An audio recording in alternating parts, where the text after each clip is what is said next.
live in 5 seconds. 4, 3, 2, 1.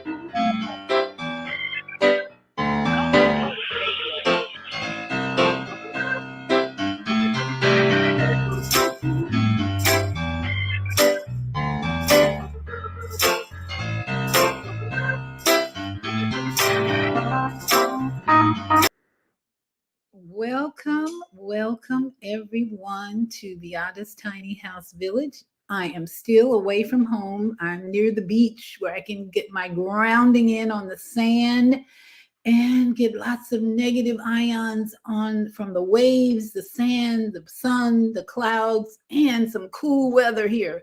But I love it. I love it. I love it. I'm in great company. And thank you for joining me. Thank you for joining me. We are now live in the Blog Talk Radio studio. So we're going to greet our global family and introduce you to the women of the Female Solution as well. So enjoy this beautiful introduction. Here we go. Blog Talk Radio.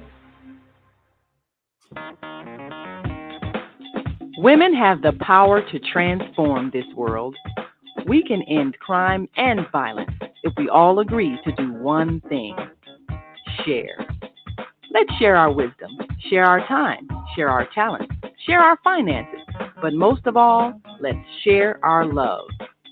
This is the Female Solution.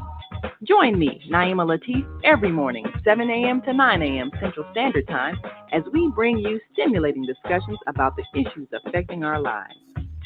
If you're listening online at www.blogtalkradio.com/the-female-solution, press the blue button that says follow and get our daily topics every morning directly to your email and your smartphone. Hi, I'm Naima Latif, executive producer of the Female Solution radio show. We invite you to call in 515-605-9325 and participate in this daily think tank as we examine the challenges we face and develop solutions that restore peace and harmony. We are global transformers, changing the world from the way it is to the way it should be. We are one. Wherever we live on this earth, we are one human family.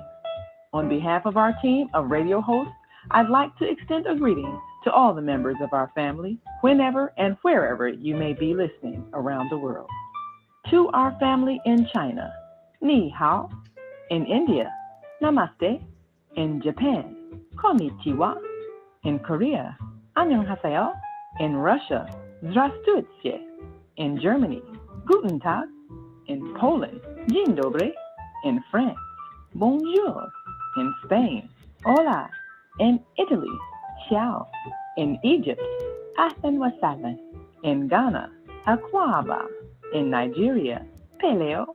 In South Africa, Sawubona. In Senegal, Nangadef. In Kenya, Jambo. In Israel, Shalom. In Pakistan, Afghanistan, Palestine, and Saudi Arabia, Assalamu alaikum. Greetings, and may peace be upon you all. Join us live on the on-air radio network called 727-731-5192. We want to talk to you.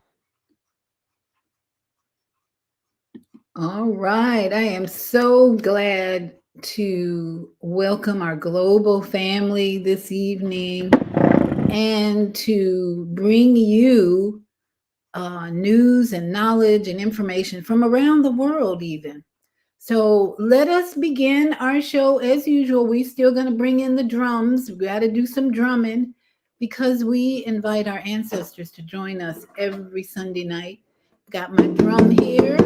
And we're going to bring on a little Becca Shea. And as always, all the videos played are for educational purposes only. That's fair use is applied here. We don't own the rights to the music or that we play, at least most of it. I do own the rights to my intro to the village, but not all the other ones I usually play. So let us get our drums out, folks. Let's get our drums out and do some drumming. Invite the ancestors to bring forth the wisdom that is so needed on our planet today. So here's Becca Shea, and we're gonna drum and sing along with her for the next 3 minutes or so. Here we go. Get your drums out. Let's go. Let's do it.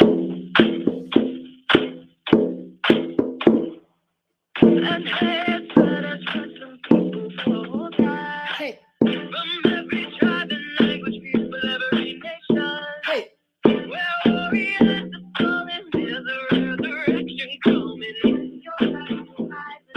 Wake up, you sleepy giant. Go, love and justice are being killed by the peace of Yahweh, bringing us power to unity. Where warriors are falling, there's a resurrection coming. Travel, coming. Yeah, wake up, you sleepy giant.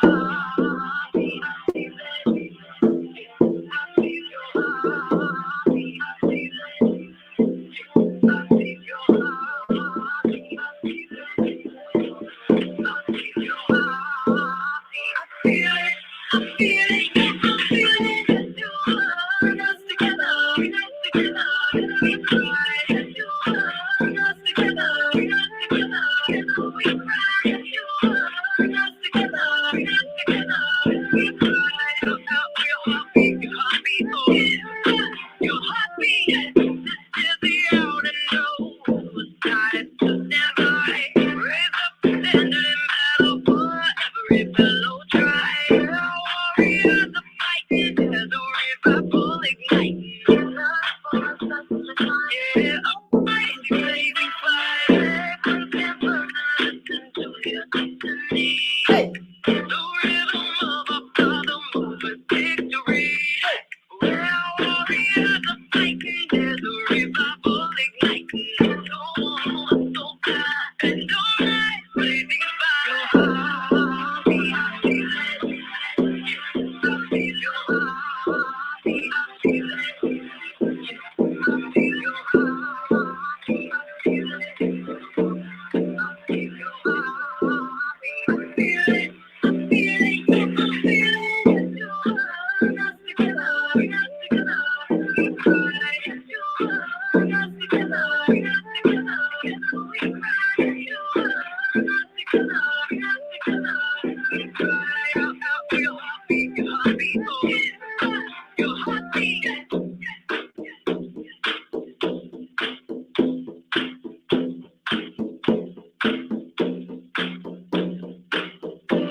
Unity, joy, wisdom, collective power, power, power, power, power, power, power.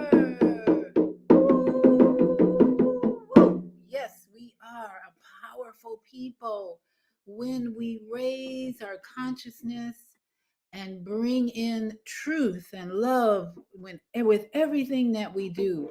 So, thank you for joining me in this class tonight. We call this a class because all of you are teachers.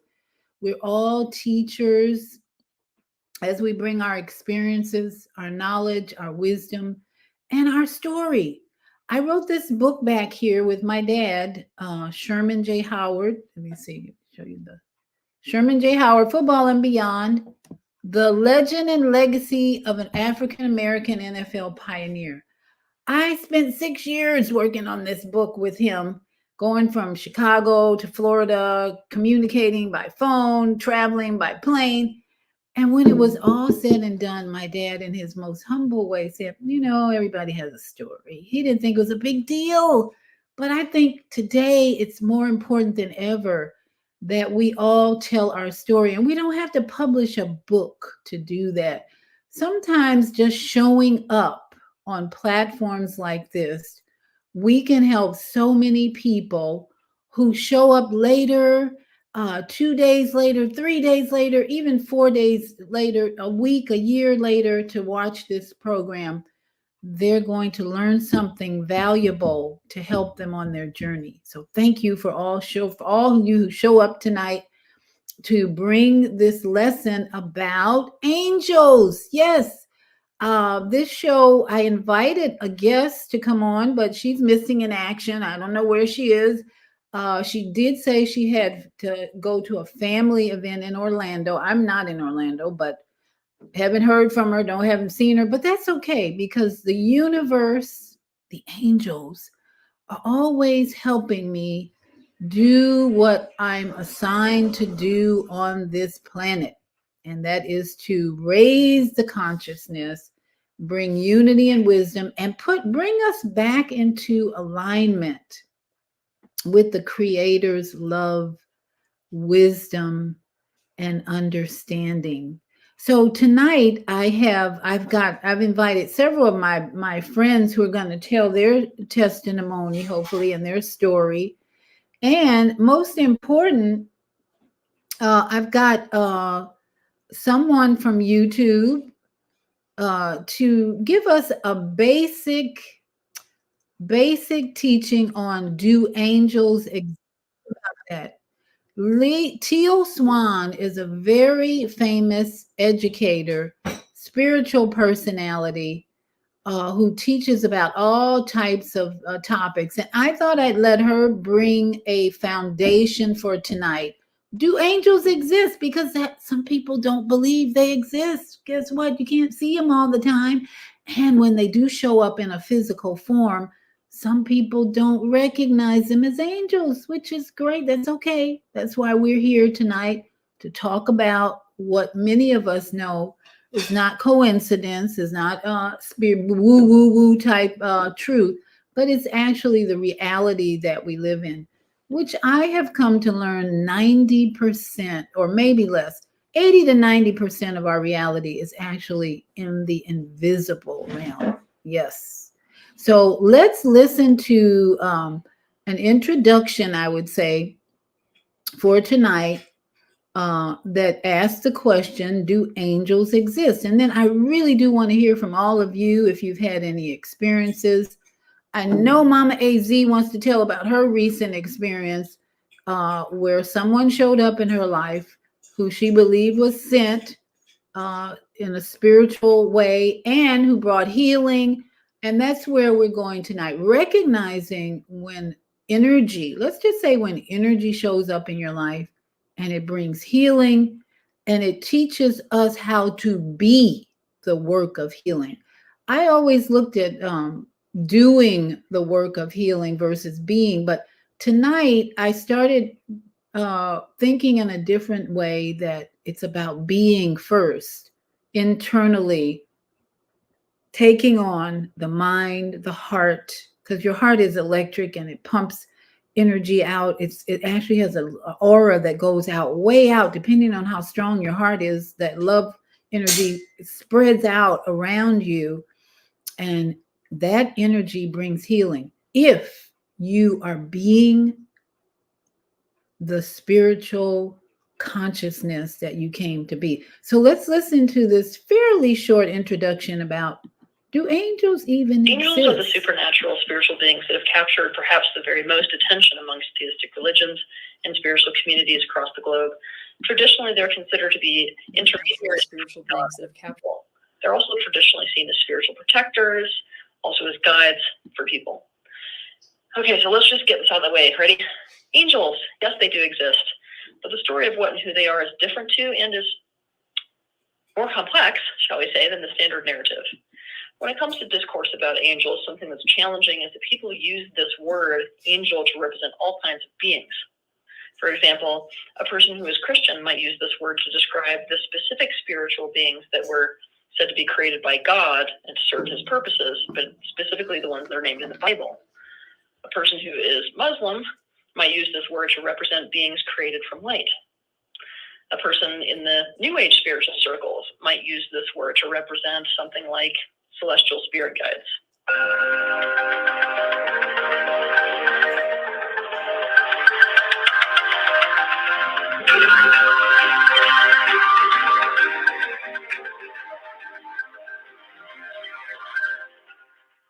So let's start off by defining what an angel actually is.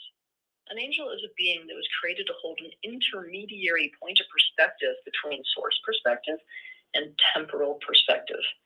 As they're in between the physical and non-physical points of perspective, they hold a very unique perspective, one that's able to align both temporal perspective and non-temporal perspective. They are, in essence, the keepers of alignment.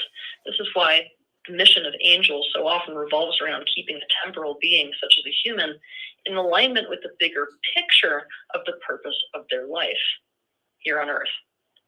Angels know a being's intention for their life, as well as their desires, as well as their path of expansion. And they influence a temporal being's life into alignment with those very things. Angels are one type of spirit guide. Some angels, including the archangels that so many people are familiar with, are guides for humanity itself. Rather than being there for specific individuals, some of them have been focused on humanity since the dawn of humanity, and each has a very specific way that they serve the human race, assisting the human race to stay in alignment with the very original intention that they had for their existence, the collective desires and also the collective expansion path for humanity itself. The thing is, the form that angels take is variable according to who they are interacting with. They appear in whatever way gets the message across and is likely to be met with the least resistance in the being that they are interacting with.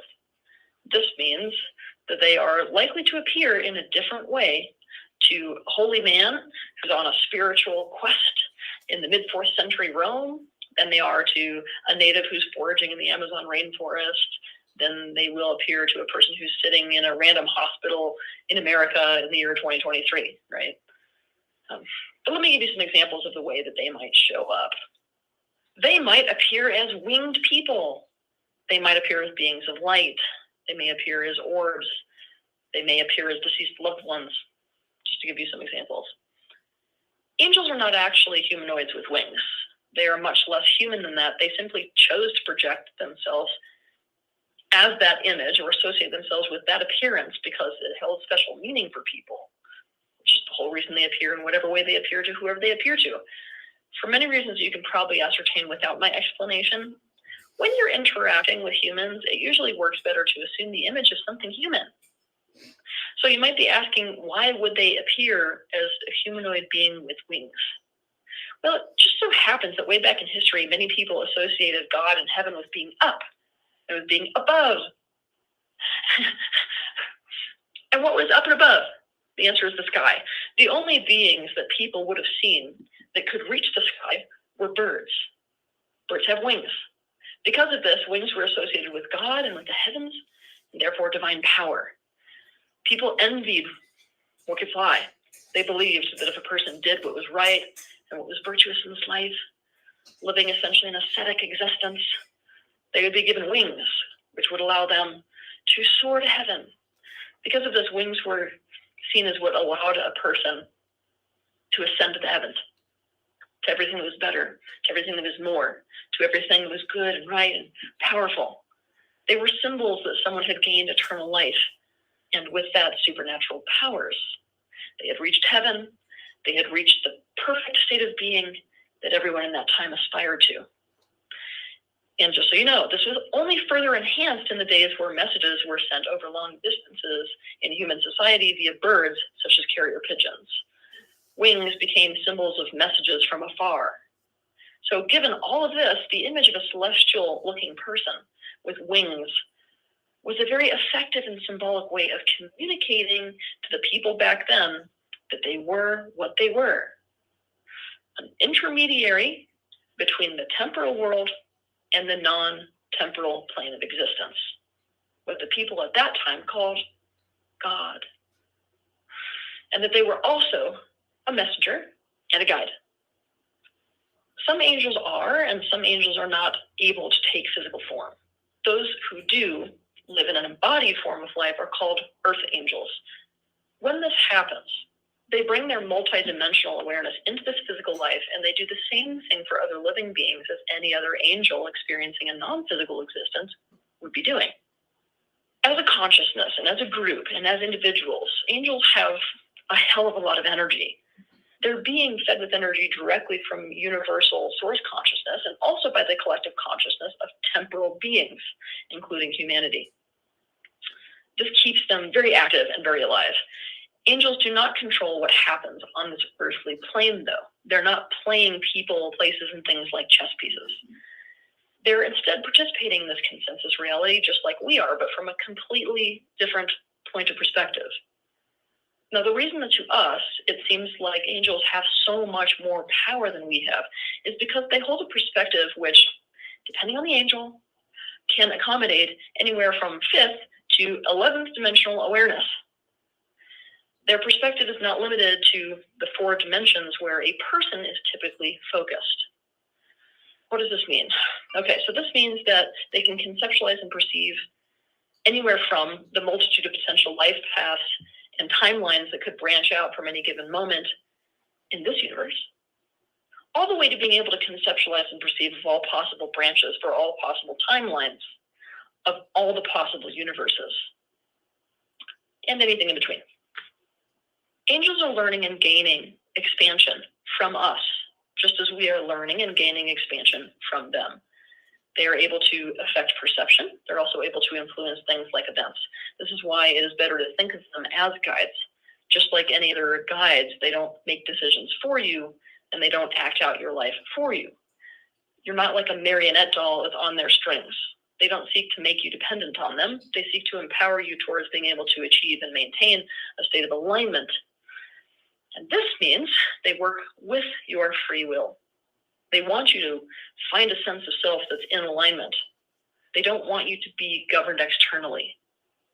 Most people are completely unaware of angels, but when you are aware of angels, you're essentially more open to their influence and to the messages that they have for you.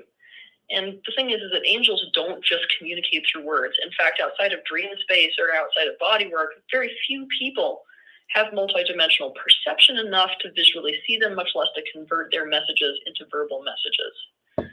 They mostly communicate through what people call signs. Let's give you an example of that. Okay, so things like certain numbers appearing and reappearing over and over again, or songs with specific lyrics that apply directly to whatever you're experiencing, or rainbows, or people that you randomly meet, or ringing in the ears, or synchronicities, etc. At one time in history, angels were much more interested in visually appearing and in communicating, i.e. talking directly to people. But that's actually changed. Many of the people nowadays and recently who wish to see them and wish to talk to them have a resistance to their temporal life, and they use spirituality as an escape from their temporal life. Many of them also have a lot of trauma involving other people in relationships, and so the reason they really want to see and talk to angels or other spirit guides is because they're in resistance to building relationships with other incarnated people here on Earth. As you can imagine, this makes seeing and talking to angels against their best interests and out of alignment. And so angels are in fact appearing less and less to people. At this point in time, the best way to develop a relationship with angels is to operate in your life with the knowledge that the greater universe is always trying to communicate with you and show you the way. Therefore, what you want to do is keep yourself in an open and ready state of listening, of watching, of smelling, tasting, intuiting, and feeling for whatever might come. The guidance and influence of angels does not have to be seen or heard or felt in order for it to be happening. It is happening all the time, beyond most people's notice. Have a good week. If you liked this video, Wow. There was so much in her message that reminded me of my own encounter with angels, but you don't even have to agree with her or believe anything she said. Yeah, forget it. Just throw that out. We're starting tonight with a basic foundation for the subject since my guest is missing in action. And we're going to just go into this with a lively conversation. I just know I got enough lively people, conscious people who have had experiences. And I want to just share one with you that she reminded me of in a hospital. When my mother was diagnosed with cancer of the liver, and this was after years of being an alcoholic, she was diagnosed with, and I lived in Florida, and I flew to Chicago to spend time with her because she was very sick and bedridden most of the time. And I spent time with her, and it got to the point where she couldn't hold her urine.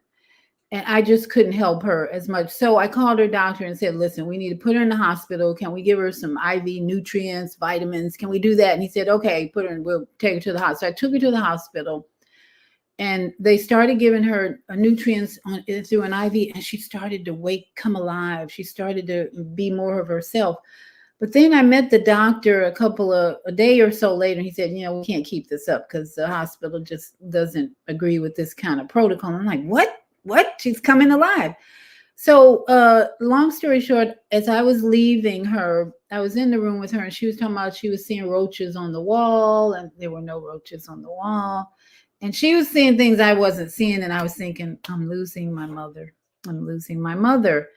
And as I was leaving that day, that was the last time I saw my mother alive, because she passed away, I think maybe a couple of weeks later, after they put her in an assisted living institute. I was on the elevator in the hospital, and a man got on the elevator and spoke words of comfort to me. Like, it took me out of the sadness, out of the depression I was in after leaving my mother in that hospital room. When I left, I thought, this is the last time I'm going to see my mother.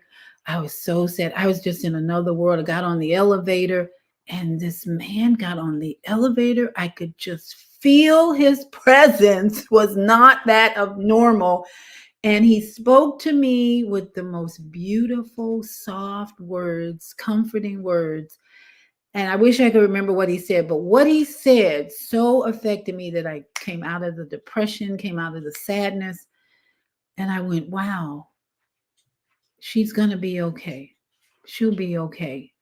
And she passed, and I didn't go into deep grief from that. I think it was because of the presence of that person, that angel, that energy. Let's just say that. And then that man got off the elevator, went his way, and I looked around as I was in the parking lot. I didn't see him. No sign of him. I don't know where he went, but I just know that I felt the presence of something or someone that was not normal. The words that he spoke. And this man was not in that room with me, with my mother. So he didn't know what was going on, but he spoke to me knowing exactly what I was feeling in a way that brought me totally out of my sadness and my depression and my thoughts of, oh, I'm going to lose my mother. This is the last time I'm going to see her. And that was the beginning for me of paying attention to energy that shows up in my life that brings a special message. As Teal Swan said, that angels are the keepers of alignment. And this show, the Most High showed me 11 years ago, the Soul Purpose Healing, has been around for 11 years. I've been working and being trained and educated and in class with Soul Purpose Healing for 11 years now. And the whole purpose and divine assignment was to bring people into the divine alignment of the Creator, of love, wisdom, and compassion. This is what Soul Purpose Healing is all about, bringing us back into alignment with the Creator's love, compassion. So when Teal Swan explained to us that angels are the keepers of alignment, this show, Soul Purpose Healing, to me is so on purpose, so divine, and it's a creation and its continuation that I don't give up. It's like, even though I don't feel like doing the show, blah, blah, blah. And it occurs to me, wait a minute, this is an assignment for you, a divine assignment. Keepers of alignment, the angels help me every week, every day, every night to be keeping us, all of you here tonight, in alignment, because the universe, as she said, is a communicating energy. It wants to communicate with us through numbers and through people, bodies that show up, like in the hospital for me. The greater universe is there, here for us to communicate from the higher realms. How many of you agree with that? Do you think about why, as humans on this planet, why we need to have an experience with angels?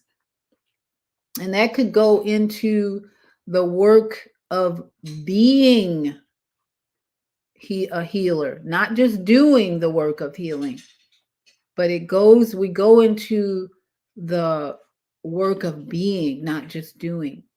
So we're going to take a break. I'm going to bring in my Melaleuca commercial at this point and take a break. And when we come back, I'd love to hear your stories. If any of you have an angel story, do you have an angel story that you'd like to share with us about how you came more into alignment with the presence of an angel in your life? Maybe did it help you come into alignment, seeing or feeling the presence of something or someone that was not of this world, maybe, or just has so much love oozing out of them, the energy of love oozing out of them, that you just had to pay attention, got your full attention? That's what that person in the elevator, as I was leaving my mother for the last time,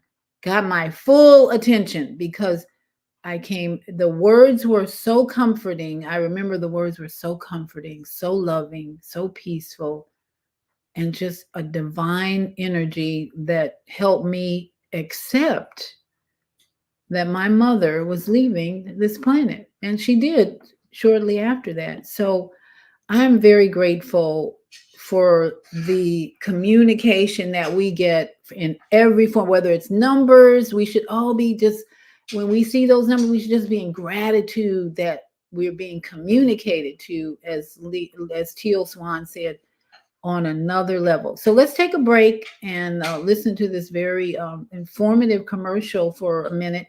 And then when we come back, I'd love to hear from you, or I'm going to go into the synchronicities that angels help us see, and why we cannot look at synchronicities as a coincidence. Because seeing repeated numbers, again, this is part of the communication that the big greater universe brings to us. All right, so here, we'll be right back after this message. Have you ever wondered why some of the healthiest people still get sick? Or why the occurrence of learning disabilities like ADHD have drastically increased over the last 50 years? How is it that the cancer rate has gone from 1 in 8,000 back in the 1910s to 1 in 2 today? Isn't it odd that even though we are more focused on health than ever before, that there's still been an increase in diseases, disorders, illnesses, and other conditions that destroy your quality of life? What if we told you that the very things you're using in your home to avoid these health concerns are actually what's causing them? If you're the decision maker in your home, you know how overwhelming it can be to keep your family safe. Today, we'd like to welcome you and simply provide you with some important information and shed some light on some health concerns you may not be aware of. Over the last 100 years, thousands of toxic chemicals have been introduced into society because of an excessive overstock of chemicals designed for warfare in the Second World War. Today, As the 2013 documentary, The Human Experiment states, quote, 42 billion pounds of toxic chemicals enter into commerce every day. That amount would fill up 623,000 tanker trucks. And as we speak, there are over 80,000 such chemicals on the market in the US. Over the last half century, chemical usage has gone up by 2,000%. And it isn't until there are enough people hurt by these products that there are even questions raised. Does this sound familiar? On July 12, 2018, the well-known grocery store brand of talcum and baby powder company, Johnson & Johnson, was ordered to pay a $4.6 billion lawsuit. As it was said, they knowingly covered up asbestos in their product for over 40 years, and we have been trustingly using it on ourselves and our most precious of all things, our newborn babies. As parents, we work hard to keep our families safe and healthy. We diligently try to choose the best brands at the grocery store for our families. After all, keeping a clean home is an important part of good health. But is it possible that cleaning your home is dangerous? 7.3 million American couples have trouble conceiving or carrying a pregnancy to term. This is a 49% increase since 1988.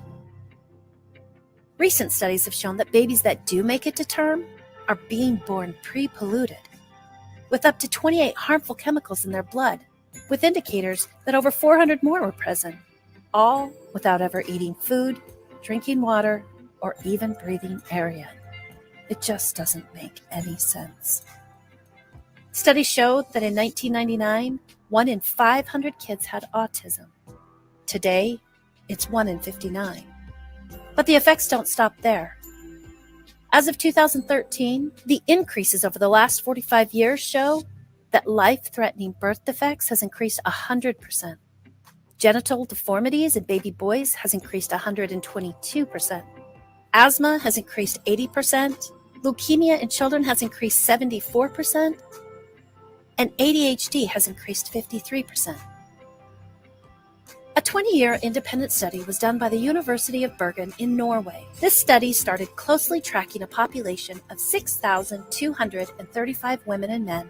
They tracked the typical use of home cleaners and how they affect lung tissue of those who use them over a long period of time.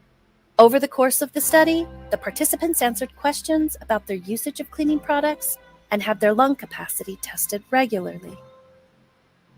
In May 2018, the study was published in the American Journal of Respiratory and Critical Care Medicine, which generated global media attention because their findings from the study clearly showed that significant damage had been done to lung tissue, and that by using national brand cleaners, even only once a week, had the same effect as smoking a pack of cigarettes.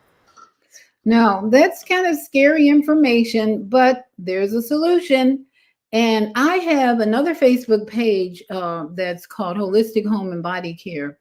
And that is the business I ran for 10 years. I did holistic house cleaning with just vinegar and water and very non-toxic products. I had a customer for 10 years too, because she was allergic to everything.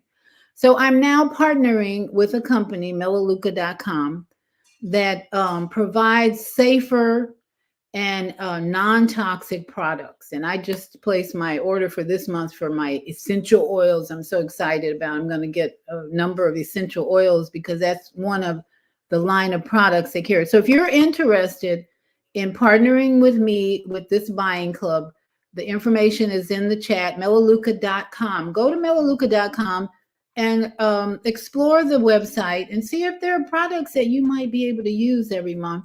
And then the company will pay you from profit sharing.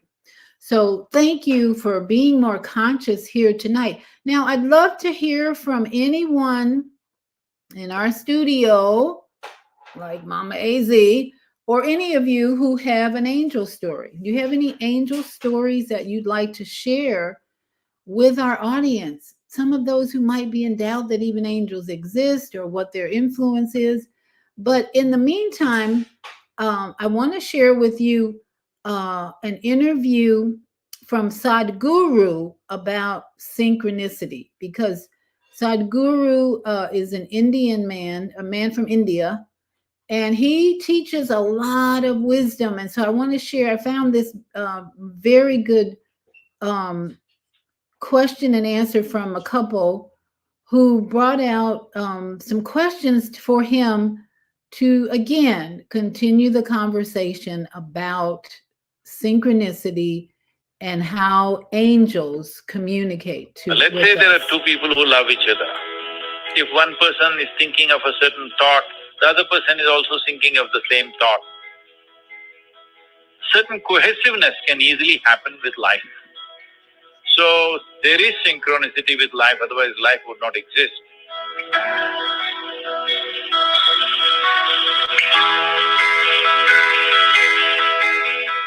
My question is this. In my friend circles, there are a lot of us experiencing what we've coined, synchronicities or God's winks, or because I know that there are I don't believe in coincidence. I believe in confirmation.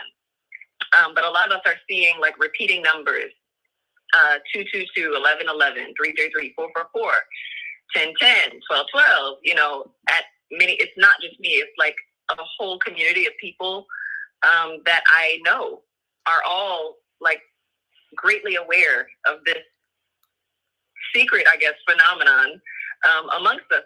It's beyond just the numbers, it's certain sightings and visits, or, it's just kind of magical. It's a magical time. But what would you say, what would you attribute this experience to? Because I know so many people that are having this experience right now.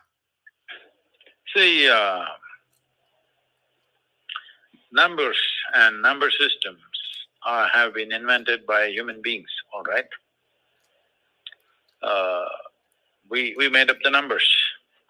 Because we have 10 fingers, we made 10 an important number, and the zero came from India, you know that. The zero was invented in India, and the number system evolved out of that.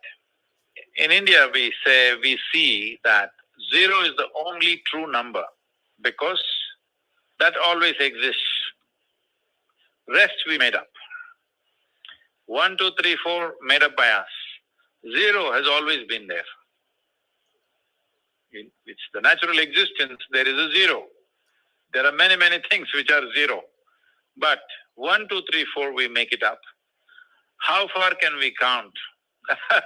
It depends, A child will think 10 means it's like a big number in a child's mind. Well, now you can say a million or a billion. Now these days everybody's saying a zillion. I don't think most people understand what's a zillion, but people keep using it. So about coincidence of numbers, one aspect, I'll just cover it in two different ways. One aspect is there are only 9 digits. So repetition is very obvious because there are, 7 billion people and there are only 9 digits. How many times will it repeat itself? Naturally, it will repeat itself many, many times. But at the same time, if there are two people close to each other, let's say there are two people who love each other. Now, it may so happen, at a given moment, if one person is thinking of a certain thought, the other person is also thinking of the same thought. So one person is picking a number which is 3, the other person is also picking number 3, because certain cohesiveness can easily happen with life. Not only with human beings, it can even happen with other creatures, it can happen with trees, it can happen with other animals. Among trees and animals also, this is very much there, much more than human beings. It is very little among human beings because there is too much of intellectual thought in the human being. In the other animals, there is not so much thought, so their synchronicity is way better than that of human beings, because they experience life chemically or by smell. So because of that, there is a much more cohesive synchronicity among other creatures. For example, if a group of wild elephants come and start grazing on a particular species of trees, within 20 minutes, all the other trees in that region belonging to that species, their leaf will go bitter and they'll turn mildly poisonous. Because they have communicated, we are being eaten up. You do something, they will all turn bitter. The elephants know about it. So because the elephants know about it, they will graze quickly in one place, and then they will not even bother to graze the next tree and the next tree because they know they would have turned bitter. And they will go far away and again start eating. So even among trees, there is such synchronicity. If human beings hit a pitch among themselves, good for them, but don't give too much significance to it, because then you will start imagining a whole lot of things which are unnecessary. But is there synchronicity with life? Of course. Otherwise, so many things wouldn't happen. There are lots of studies which clearly show this, and in the yogic system we call this Samskriti. What Samskriti means is, there is something called as, learning because of the atmosphere. We're not being actually taught anything. Just because a certain family has certain skills, even the children born in that family, just almost like they're born with those skills, they just adapt. It is just in the air somewhere, the skill. They just pick it up. They have made studies of various people and animals, mice. They have noticed that this is possible, that learning can just happen out of contact. So there is synchronicity with life, otherwise life would not exist. But it should not be overdone in our minds, that's all.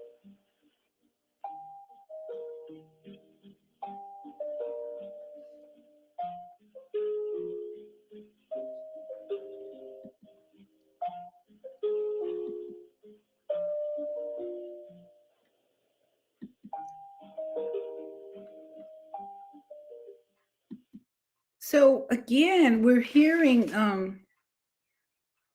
the same message about synchronicity and angels and numbers, so that we can really begin to overstand why angels do exist and what are they here for. One thing that caught my attention that Sadhguru said was, sometimes people with too much intellectual thought, he said, are not able to comprehend or identify with synchronicity.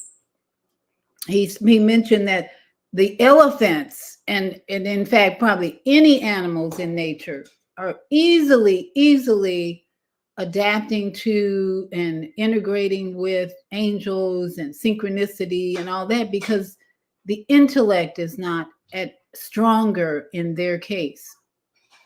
So that is so beautiful to hear and begin to understand that when we look at nature and what nature represents, we can see how out of alignment we are.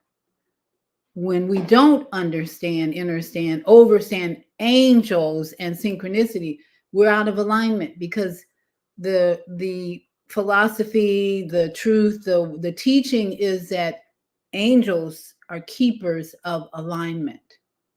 Alignment with what? The Creator's wisdom, the Creator's truth, the Creator's compassion. When you look at all the war that's going on all over the planet, even in the United States, we've got a war on the border, we've got war in cities.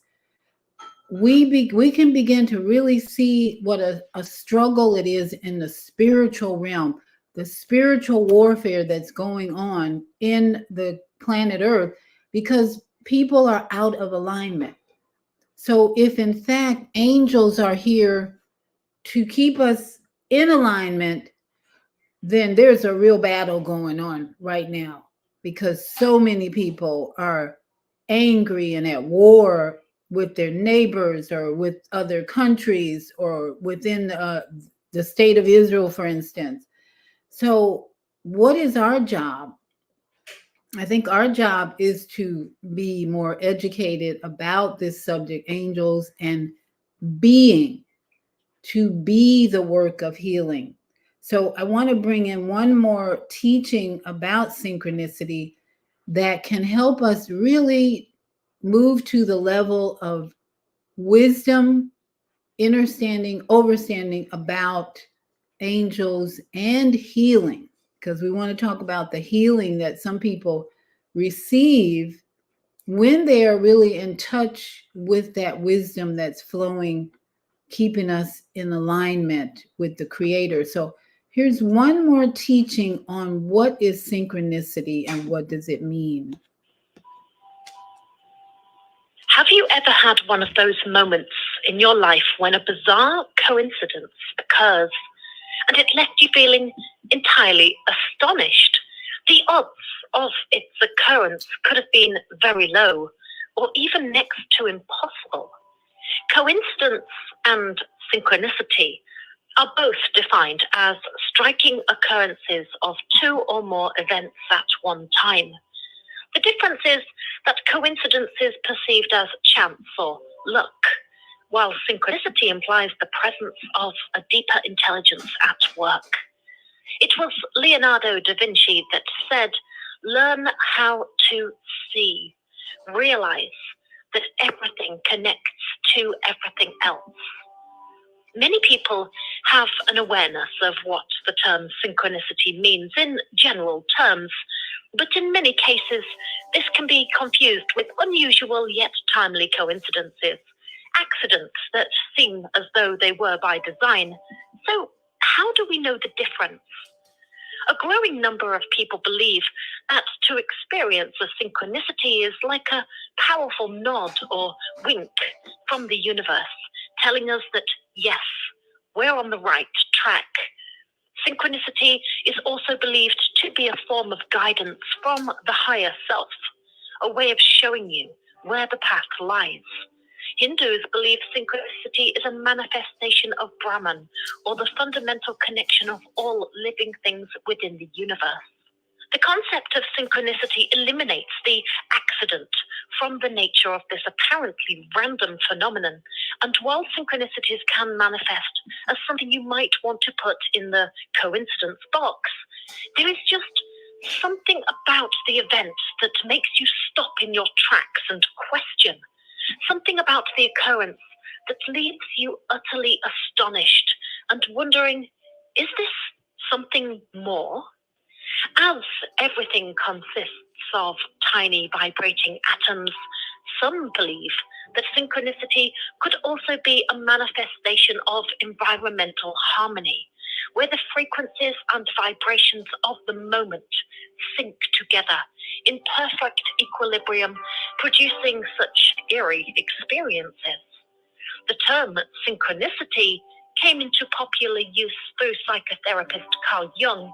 He too often experienced what many would consider as meaningful coincidences in both his life and during sessions with clients. Jung's original version of synchronicity brought in and out the presence of recurrent images and ideas, archetypes, tying us to other dimensions where dreams come true, timely meetings change your life, omens accurately predict the future, and phenomenal signs are deeply significant to our personal experience.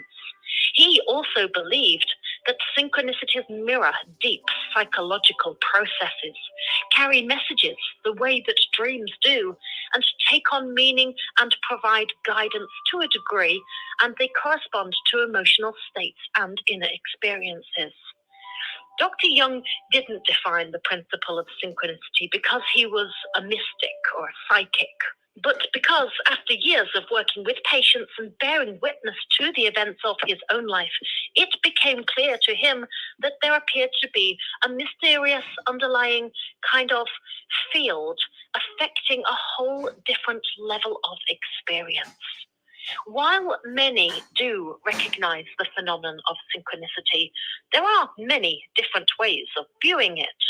The law of attraction theory states that good and bad events in life are caused by your thoughts and your feelings, what you are manifesting.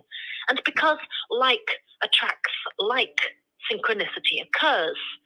Others attribute the experience of synchronicity to psychic abilities, a manifestation of psychic abilities where we intuitively know that a certain person will call us or a significant event will befall us, and then it does.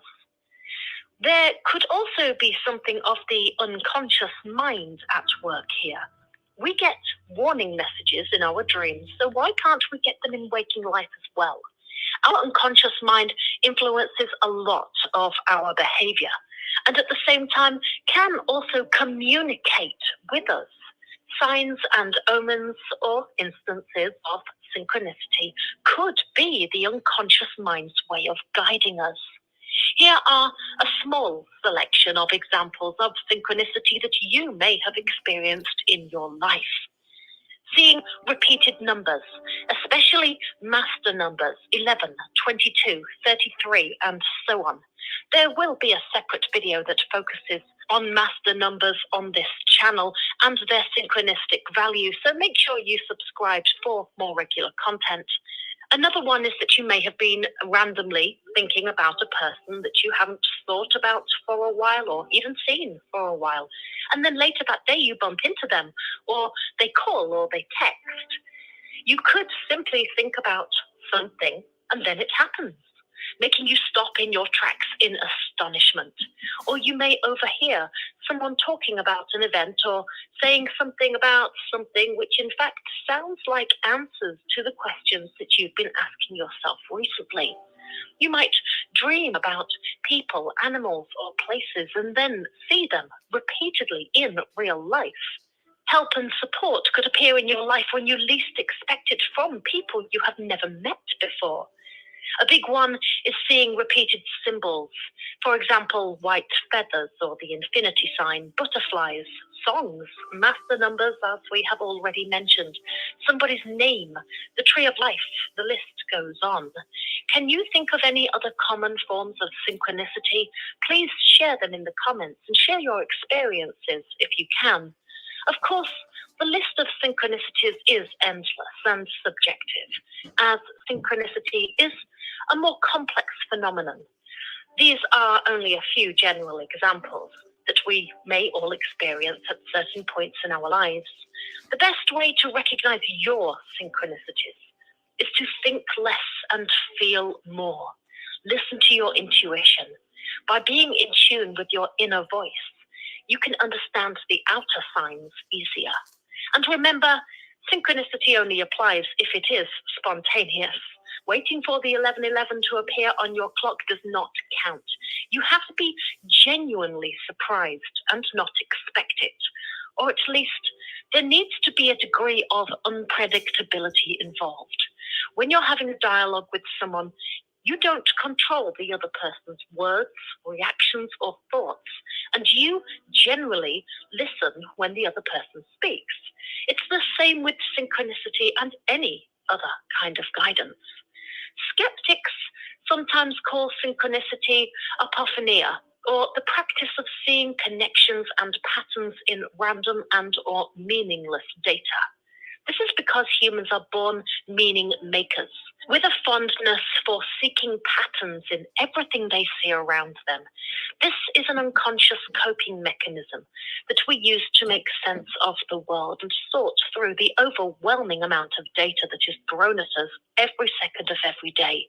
We notice and analyze patterns everywhere in an effort to understand our environment and, to a small degree, control it. Behavioral economists would classify synchronicity as a form of confirmation bias. For example, if you're told to look for yellow cars, you'll start seeing yellow cars and realize there is a lot more yellow cars than you initially thought existed. But whatever causes it, an increasing amount of people do believe that synchronicity is far too common and too intriguing an experience to overlook or quickly dismiss and forget about. What follows are a few tips to help you tune into the flow of synchronicity and understand the sacred experience unfolding all around you. 1. Cultivate your capacity to receive. The universe always provides you with exactly what you need for your highest growth in the moment. If you aren't ready to receive, you won't. Cultivating a greater capacity to receive means having deep courage to face the infinite potentials and possibilities your life might present to you. It means invoking the truth of what you are actually capable of handling at this time in your life.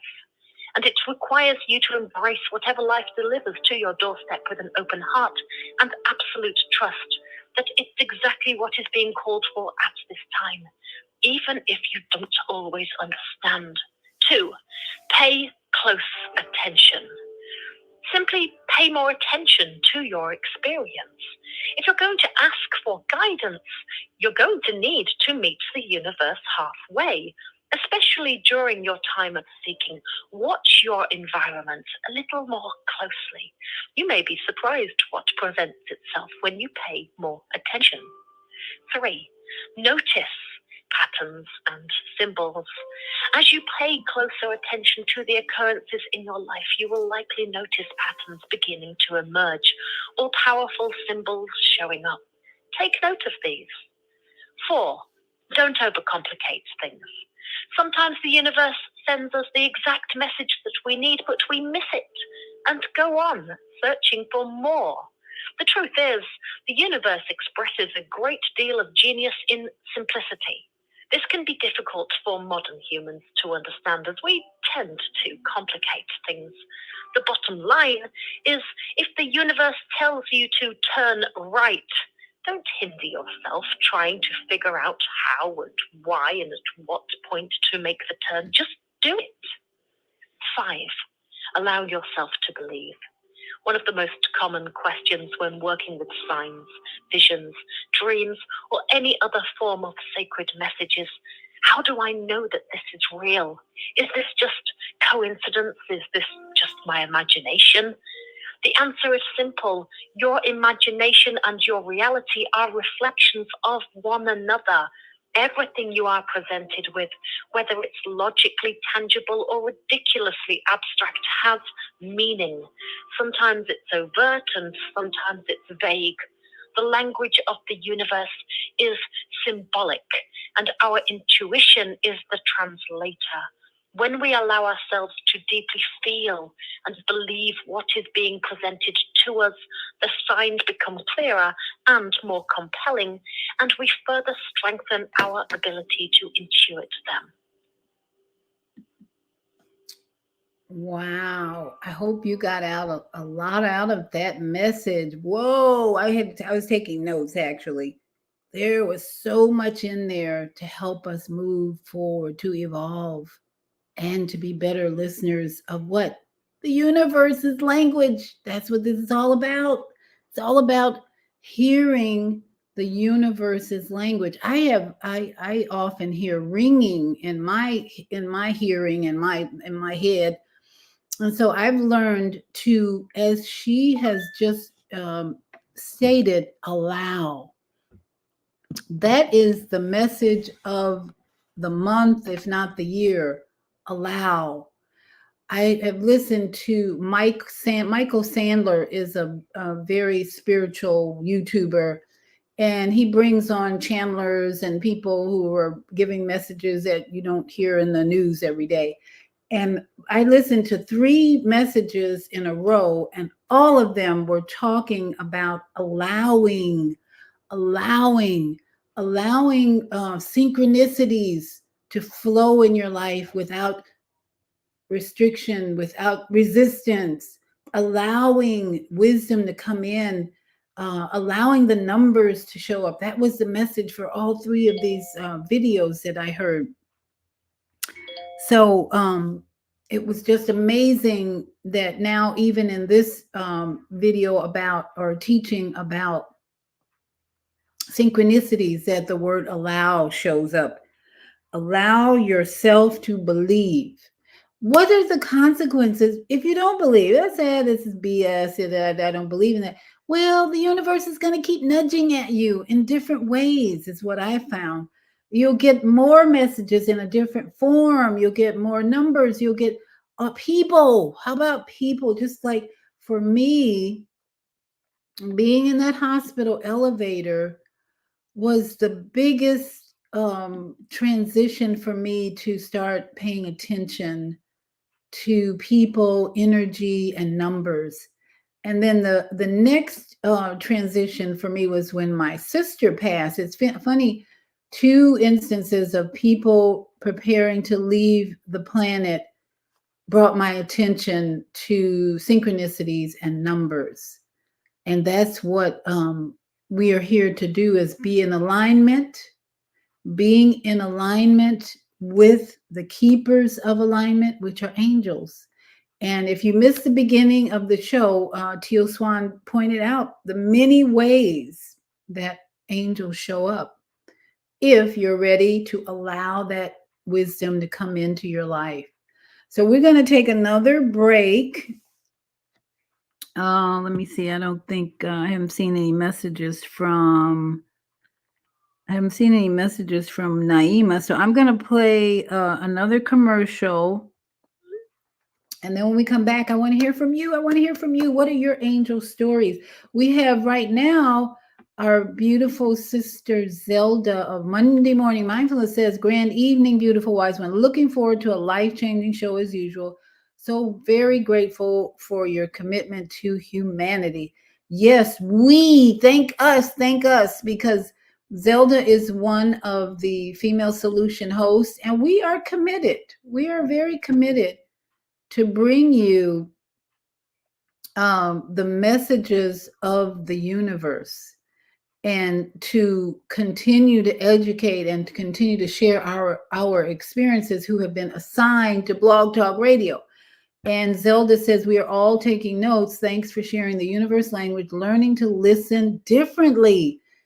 So well put, differently, because we hear the fact that I hear ringing every day when it's really quiet, mostly, has taught me to listen differently. So it's almost a blessing to have this ringing. And at first it was annoying and kind of fearful. You think something's crazy going on. But as you research and educate yourself on what is this ringing, what is it? It's something that I now allow and I manage, and I realize with very keen understanding that this ringing is a vibrational energy that in some ways is preparing me for another dimension and for another experience on this planet. Because as we saying, listening to different sounds, energy, vibrations, it's all energy. It's all energy. So we're going to take a break. If you have any more comments, post them here on Facebook Live. We're on Facebook Live /Viata. Look for me as Viata for Soul Purpose Healing Facebook. And you can also find me YouTube, Viata's Tiny House Village. We always start out with a beautiful presentation of the village with cows and horses. So don't miss the beginning. You miss out on those beautiful animals. And then we're also in the Blog Talk Radio studio. So press 1. After this message, I'm going to open the mic up 773-450.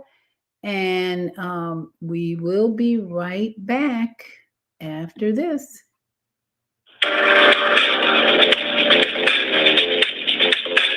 Monday morning a struggle to get out of bed, into the swing of things? Well, don't worry, you are not alone. Join us for thought-provoking, stimulating, and mindful conversations on higher learning with Zelda Speaks for your Monday morning mindfulness session on Blog Talk Radio, The Female Solution, Mondays, 7:30 until 9 a.m.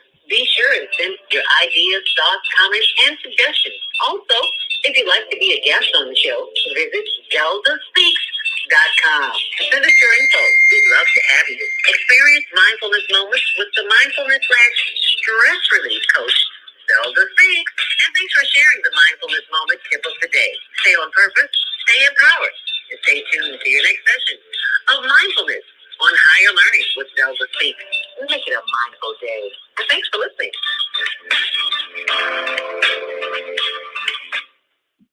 All right, we are back. And be sure and tune in tomorrow morning, Monday Morning Mindfulness with your host Zelda, bringing us breathing exercises, traffic reports, and amazing, awesome guests. So let me go to the phones and hear from you. We're talking about, if you just joined us, we're recognizing angels and being, how to be the work of healing.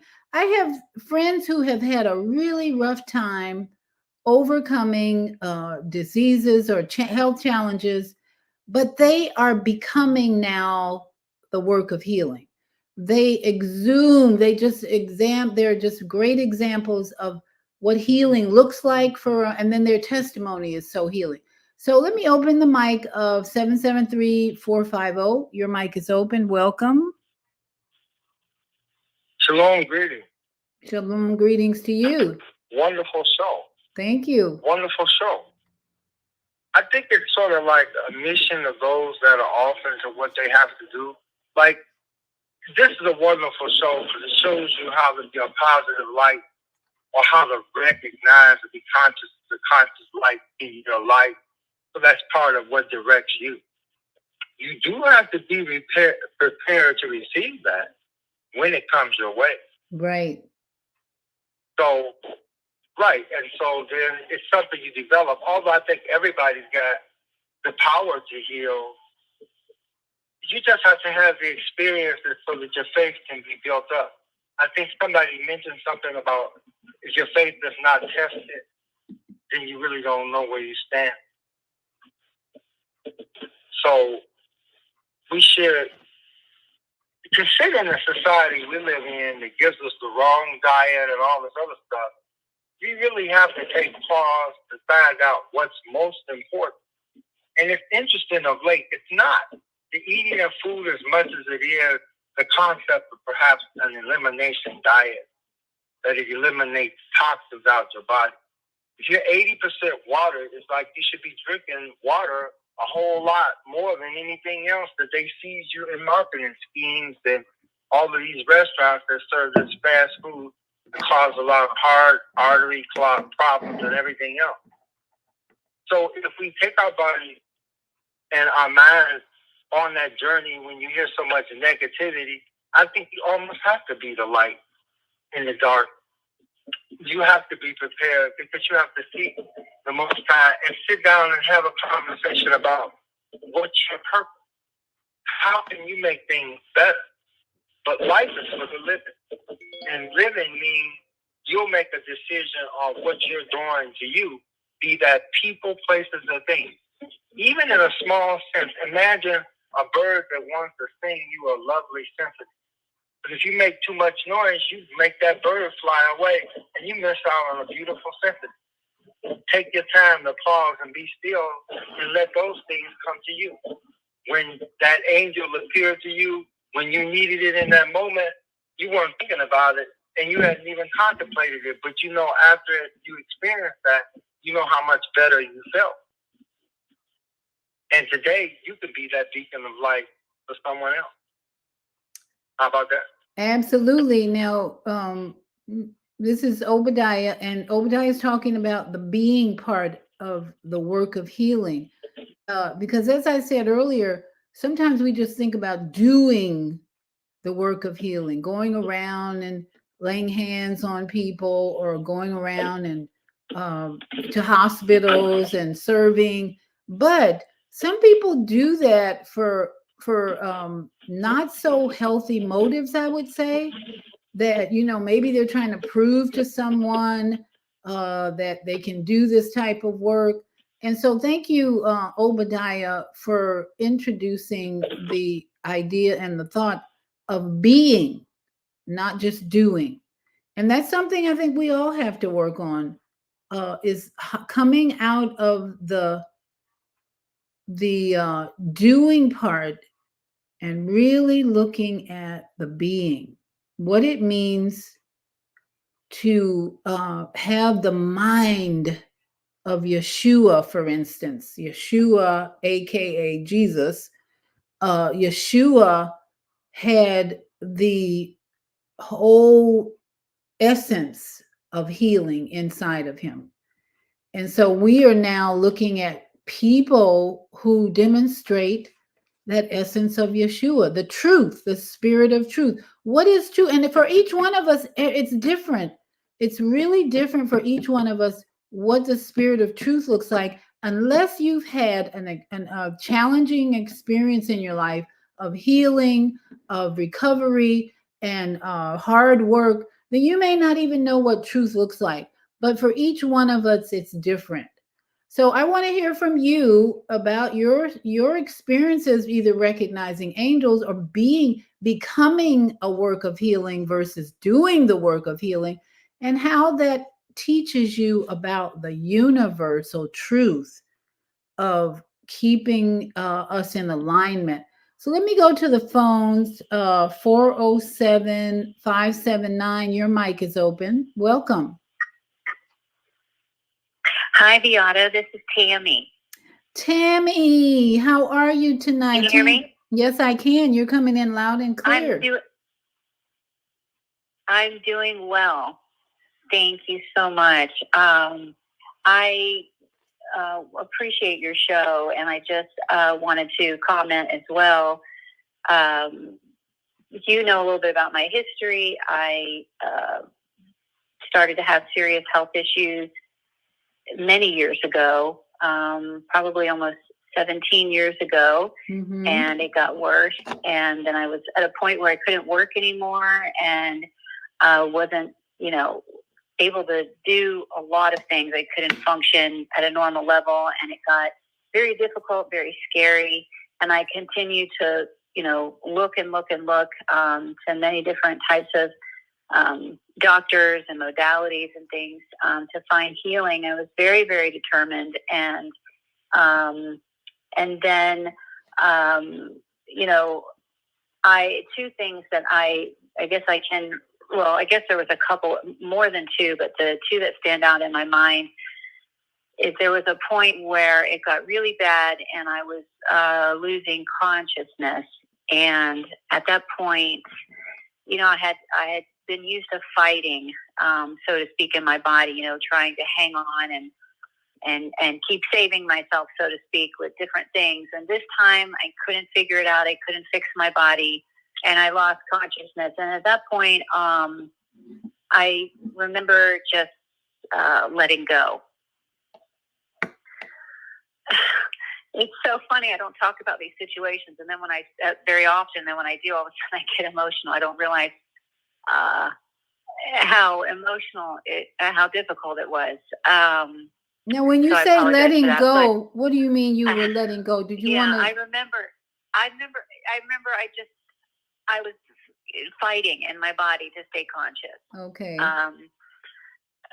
There was some it's hard to explain, I guess, but I kept trying, and I got to a point where I got so tired, and there was just, I guess there's a way that I could try to keep my blood pressure up. I guess I don't know how to explain it to you medically, but I remember just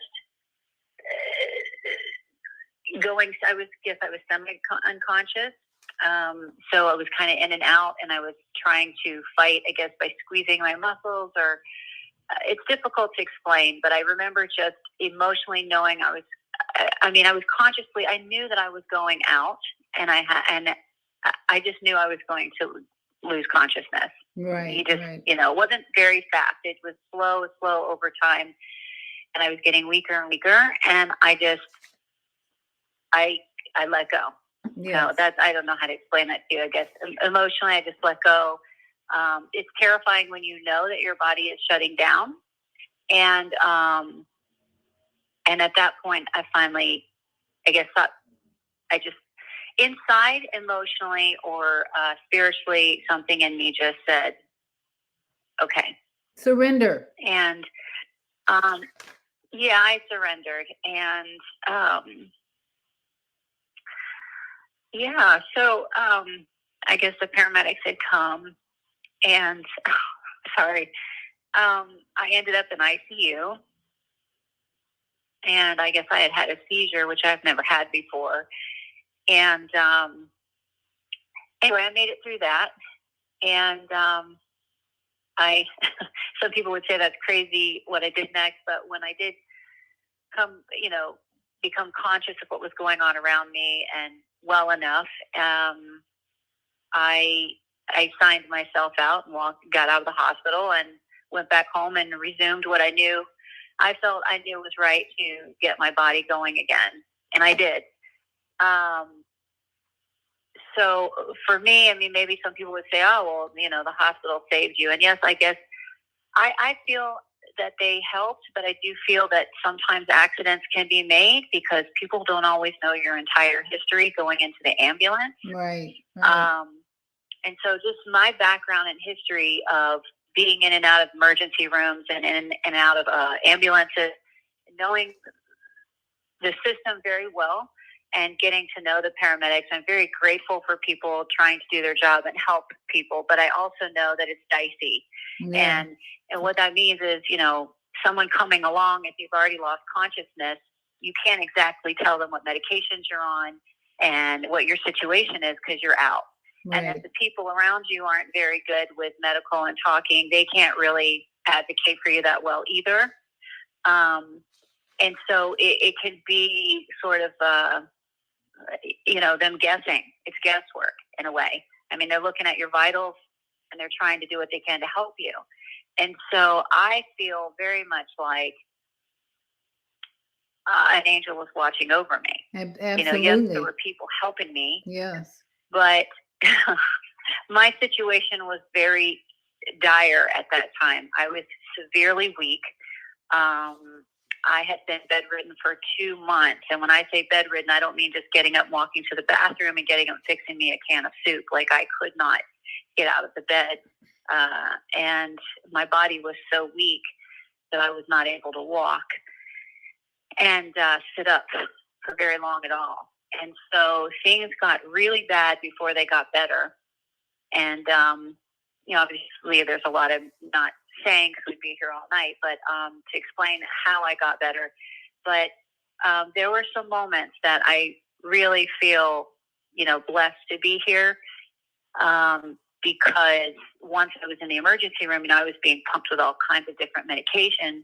And one medication would make, for instance, my blood sugar skyrocket. And I've never had a blood sugar issue in my whole life. If anything, it's been a little maybe low because I need to eat more or something. But I don't have history of blood sugar. But just to show you how medications do have side effects, as we know. Right. And, you know, when you start pumping a body full of a bunch of drugs and the person can't talk to you, and the body could be very weak and frail, it may not be able to tolerate the power that comes from that chemical. And so, you know, people die, right? That's right. That's right. And people make mistakes. And we know how many deaths happen every year. It's in the 100,000 just by accidents under medical care. So it happens. So I feel very blessed to have somehow made it through some of the things I've made it through. And so you it's know, a very, Tam, very tough recovery for me. yeah, and Tammy, she's But not I'm here. she's not telling the part that she was a single mom at the time, and she has a daughter who was an angel of sorts, who was always very supportive of her and helping her, and that young lady is just growing up to be such a beautiful young woman, because guess what? You, Tammy, have become the healer in the family. You are being the work of healing because you've been through so much. And I want you to share the diet that you went on, because I just did a show on Friday about the carnivore diet, and just tell the audience a little bit about why and how the doctor you met was sort of an angel, because she really helped you transform your diet and everything to bring you back to health. Right.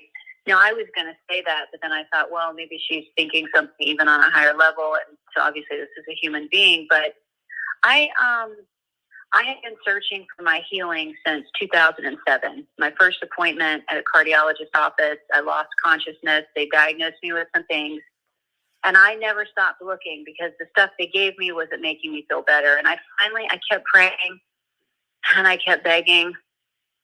And I said, you know, I'm at my wit's end. I've done all this reading and research, and I've gone to every doctor, different types I could think of, integrative, naturopathic, Chinese, functional, you name it, allopathic. And I just prayed and I prayed. And she just can't. I found her somehow on the internet. I don't even know. And I heard her show, and I knew instantly this was something different than everything else I had heard that was trending out there. And I'm not saying that other things out there don't work for other people. They do. What I learned most from her was that there is not a one-size-fits-all diet, because we are all different as far as our history of what our bodies have been through, based on what we've consumed, what we haven't consumed, what line of work we've done, and what our bodies have been through. And there's just so many different variables that contribute to that. And so she was the right person for me at that time, because she had some different information I had not heard of. And this was 2019. So from 2007 to 2019, I was selling everything I owned, going to different doctors around the country, moved across the country, and I still was not well. And then I found her. And she taught me, that I needed what she called as a building diet. She said there's cleansing diet, building diet, balance, a little bit of both if you need that. And what was going on with me is I had been so thin and so depleted, and I was a professional singer and I was an athlete growing up, and I had always heard, don't eat fat, don't eat cholesterol, don't eat a lot of meat, it'll clog your arteries, and of course eat organic and clean. That part's great. But for someone who, there's a lot of psychological stuff that goes into it as well. So I've learned now a lot about myself, how I went, I was very disciplined. And so when I heard don't eat salt, don't eat cholesterol, don't eat fat, and not a lot of meat, I did that to the T. But with someone that was exercising as much as I was every single day for many years and sweating a lot and very thin, it affected me nutritionally. I was so malnourished and depleted that, and then having a baby on top of that, and then being busy working and not eating enough that I needed for me, I became just so malnourished. And you can look up the studies and find out, even when they talk about malnourishment in the elderly, as people get older, they don't cook for themselves, good nutrient dense foods. It's a lot of snacking, a lot of processed foods.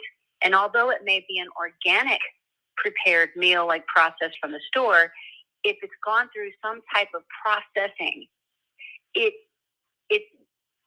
could be lacking so many nutrients. And that's fine short term, but over a long period of time, you could be so malnourished even though you're eating.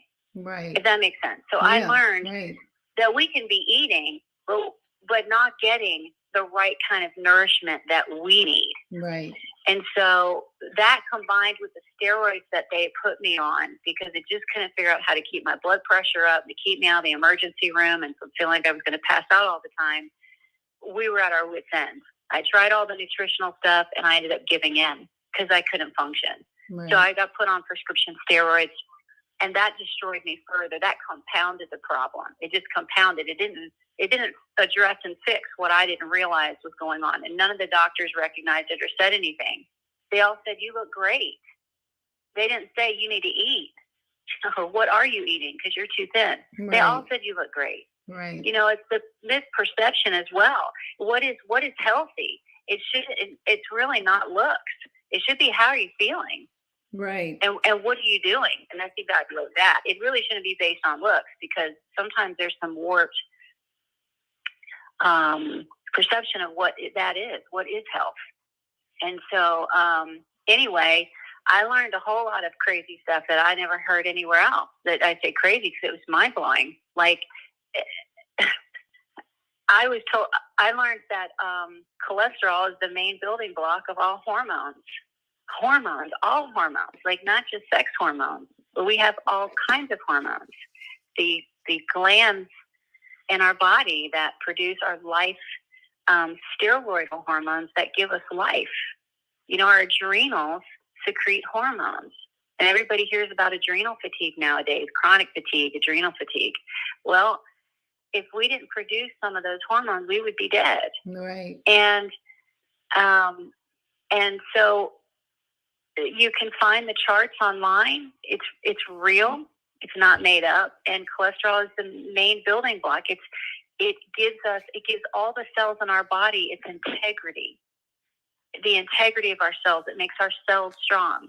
It forms the myelin sheath in all of our cells, and it helps to produce, metabolize or convert all of our hormones. And you can find that chart. So anyway, I could go on all night about that, but the point is this: it's not about just going out and all of a sudden pigging out, and eating the junkiest food that you can. It was where I was sourcing it from.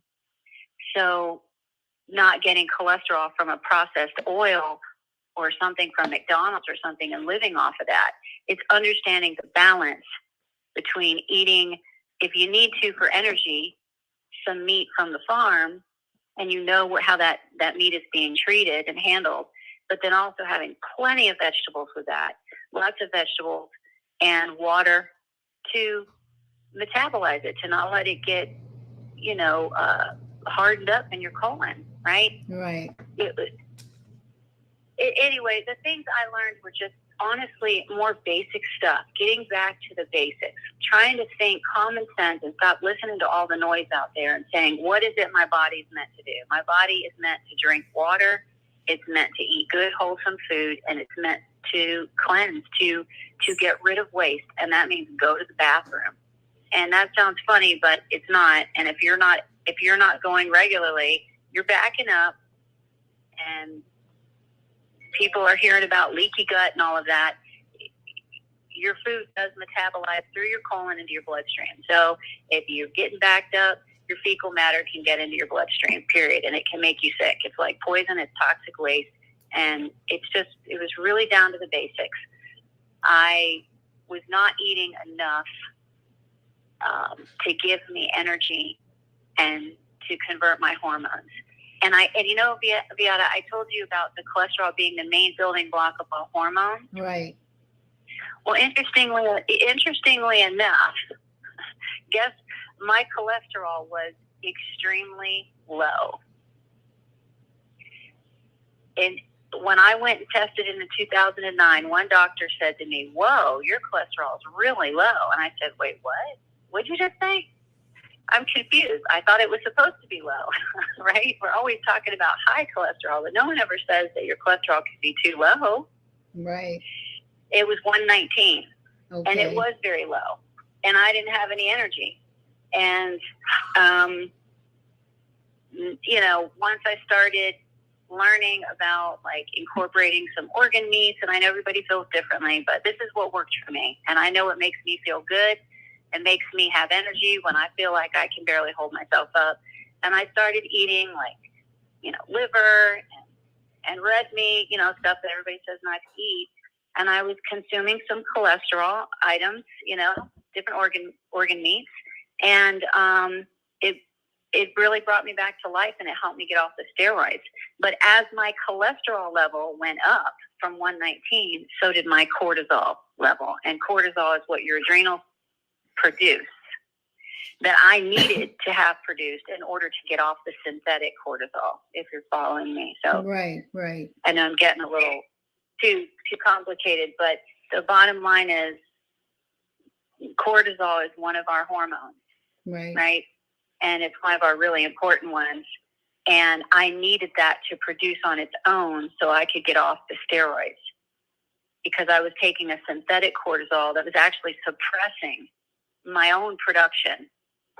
And it's very dangerous to do. I mean, people try to get off steroids all the time, and some of them end up in the hospital and even die with what's called an adrenal crisis. And so I increased my cholesterol in a safe way, in a clean way, tried to consume the cleanest food I could. And as my cholesterol increased, so did my cortisol level. I was able to get off the steroids. And now I'm doing things I haven't done in 12 years, like driving again by myself, having enough energy to drive and not having to lay down all day, not feeling like I'm going to pass out all the time, walking, and exercising some and starting to think of a career again. And, it's pretty amazing because as messed up as I was, I don't hear many stories, if they're out there, of people being disabled and getting worse and being in a wheelchair, not even able to drive themselves again, anymore, or do their own grocery shopping or clean their home. I couldn't do all those things. Right. And now I can, sweep with a broom and mop the floor and clean my tub. And that sounds so basic, but it's hard to really even wrap my own head around, and I went through it. Well, the truth is, So Tammy, I guess I'm truth happy is, to still be here because my Yeah. daughter's having a baby. yeah, you're going to be a grandma. So it's just perfect timing that you are right. being the work of Yeah. healing now, and you have lots of angels. And the truth is, Tammy, more and more people are giving their testimony of a carnivore diet, how it heals them. I just saw one today of a 78-year-old man who was told he didn't have long to live. Yeah. And he had all kinds of health problems, and he decided to go back on his father's diet that his father had 100 years ago, which was a lot of animal products. And he decided to go on that. And guess what? He healed his floaters in his eyes. So guess what I'm thinking about? Maybe I better switch over for a little while. Floaters in his eyes and all these other things that were bothering him, arthritis, everything went away. So more and more people are talking about what you went through, Tammy, which is you are like a trailblazer to have had that journey of suffering and then recovery. And then now Tammy's ready to educate. I just had someone say, let her keep talking because I need to hear this. So there are people who need to hear about what you've been through and what you've learned that has given you your life back. So I'm very grateful to have you. I mean, I agree. Thank you. I mean, I agree. When you go through such really hard times, you're looking at the ceiling for 2 months and you literally can't move. And I was an athlete. I mean, I could move. I ran track and I was a performer. I couldn't move. I couldn't muscle it anymore. I couldn't fix this at first. I could fix everything else earlier in my life. I could do anything I wanted, it felt like. And all of a sudden I couldn't fix it. And that will test your sanity, really, being stuck in a bed for 2 months. Right. Not being able to get out. It was really scary and it was really hard. I thought I was going to lose my mind. Yeah. When no one was home, I would scream. And it sounds horrible, and it was.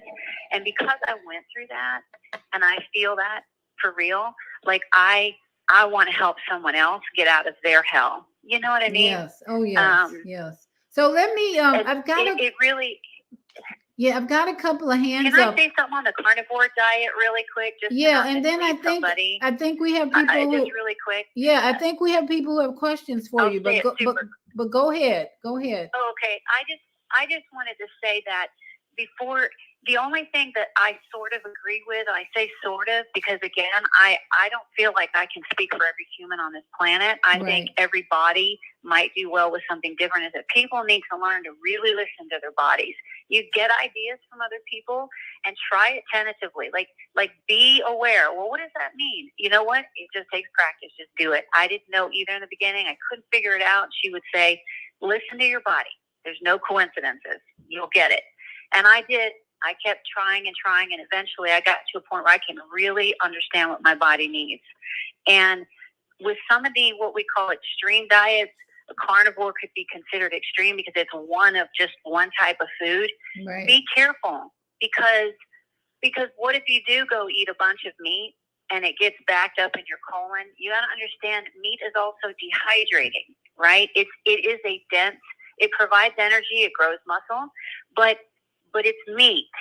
And you can even find this on, in the reports and everything. Meat does dehydrate. It sucks the water and you can get dehydrated. So, God forbid you give yourself a heart attack because you get dehydrated because you don't understand the balance and the amount of water you may need with that meat that you're eating. Well, that's why I don't really prefer that. Yeah. I really believe in eating a lot of vegetables and water and some really watery fruit like watermelon, papaya, things like that to help digest it because you can get a blockage.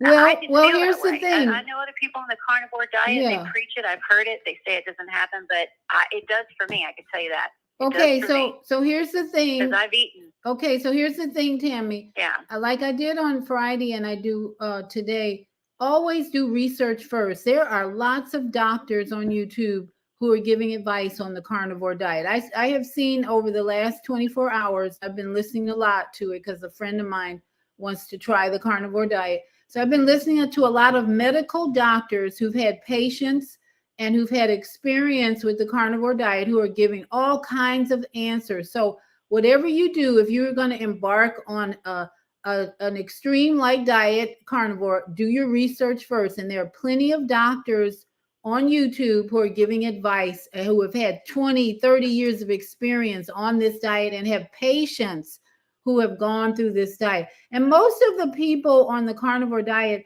they're not eating any fruit and vegetables with that meat. They're just eating fat eggs and fat avocados because the fat and the protein is what they believe is giving them their health. So let me go to the phones because I think people might have questions for you, Tammy.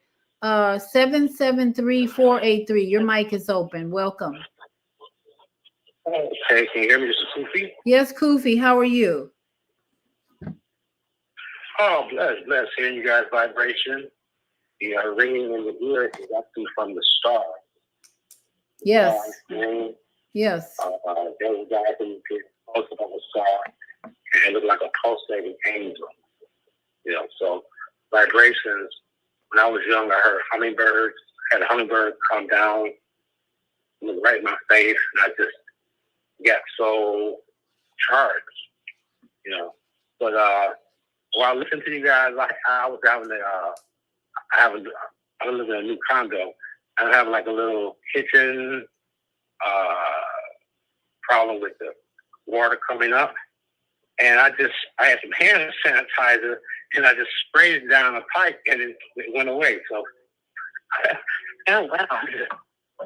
yeah, I just did it and the water went down. So, hey, but I was gonna, I've been doing sound man and, one of the things I try a lot of different things.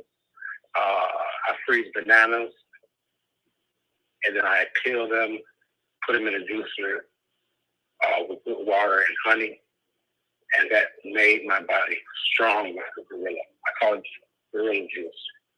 So there are many ways to heal our body. Right, exactly. But we're talking about vibrations.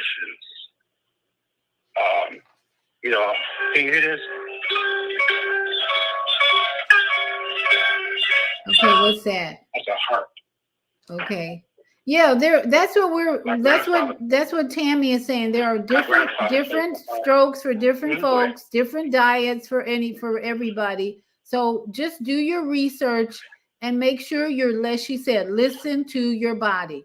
You start something and your body, you might go through a little healing crisis even when you start something like a carnivore diet. But just listen to your body and do your research. Listen to people who have done the work. And let me go to another caller because Kufi, you got a lot of static. So I've got 336-350. Mama AZ, your mic is open. Are you there? Greetings, Doctor. Yes, ma'am. Can you hear me? Yes, go ahead. We've still Greetings, got family. Yeah, Miss Tammy, thank you. And thank us. And I would like to be able to reach out to you. Do you know for many, many years, as far back as I can remember, I lived in North Carolina for almost 40 years. And my cholesterol was always under 112. And the doctors would say that, oh, that's great. And now here you come saying, I'm 72. My God. And They never said anything about it. So we need to talk that. Oh, Dr. V, you're awesome. Yeah, I have to have an after talk with you or reasoning with you. This is so awesome. So it's dangerous if your cholesterol level is 112 or low or lower. Well, the thing that I don't want people to think is because I'm saying I'm doing something, they should just go jump on my bandwagon and say, oh, that's what I should do. What I learned to do was look at my life and say, first off, make a list. Generally speaking, what kind of things do you eat? How much water do you drink? And how long have you been doing that? Like, some people are really overweight and they may have been heavy meat eaters their whole life.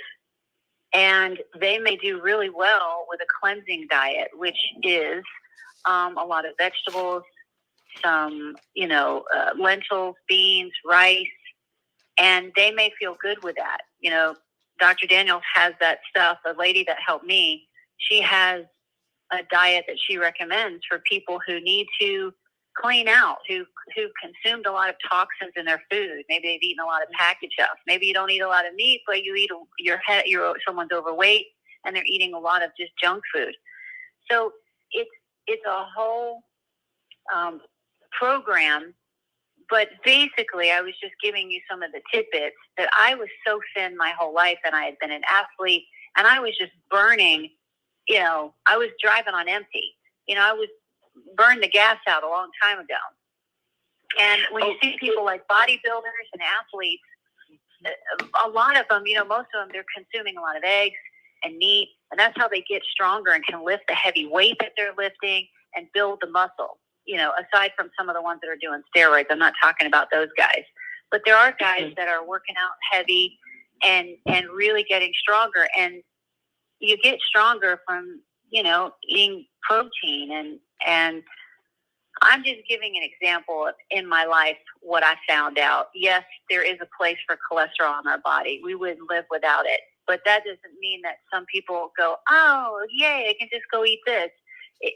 It means learning how to eat fresh food that you make yourself if you can. You make a whole pot of it. I do batch cooking, and then I refrigerate leftovers for a couple of days and go in and heat it up. It's not always fun. It's very disciplined, but, I splurge with a fruit shake or something. That's when I need something sweet, I use fresh fruit, and we make our own stuff around here. Takes a lot of work. So if you're already weak, it's very difficult. I was very blessed to have my daughter and my roommate who helped me when I was bedridden, and they cooked for me. Otherwise, I would have been in trouble. Yeah. Well, Miss Tammy, I think you have done an interview, and Dr. V, you must have this sister on your show because of her vibration. I'm feeling it. And that's all I can say. We got to do the angels another time because I don't want to lose this. If you don't mind me asking, when did you come to the planet, Miss Tammy? I'm just curious. I'm 1973, so I'm 51, and all of this started when I was when it really started. I was still functioning some, but I noticed some things happening. I was about 34 years old, so I kind of missed my 40s. What I'm asking, excuse me for interrupting, but what's your month, your date? I got the 1973. January. So January, and I'm the 3rd. Yeah. Oh my! Are you serious? Okay, so right there you're 4. Oh my God! Add it up, Dr. V. She came here January 3rd, 1973. So that's 1, 2, 3, 4, 5, 6. Yeah, I get a my. 6. Yeah. So we're gonna have. Am I correct? Yeah, that's right. I have another. Okay, I apologize. Yeah. Okay, go ahead. I apologize. Oh, this is deep. Thank- Thank you. Thank us. you. And Thank us. Thank us. you and if you have come up with any more questions, Mom AZ, I'll pass it on to Tammy because she and I are in we connect all the time. But we do have another caller, and it's on the Great. Okay, I'll mute. yeah, it's on the female solution line. So Naima, your mic is open, and you said we have a caller waiting.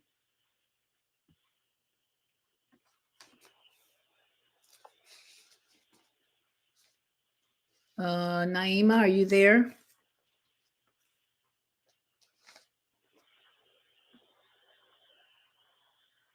Okay, I don't know what happened. Please enter your PIN followed by the pound. Thank you.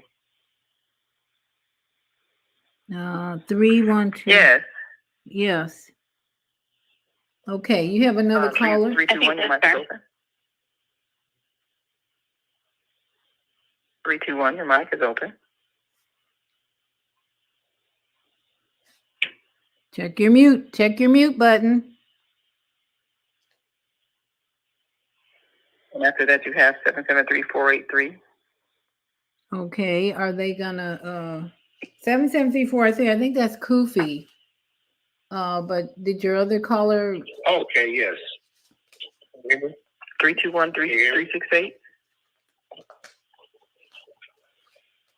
Well, this is Kufi right here. Okay, well, hold 1 second. Let me see if I can get this other caller.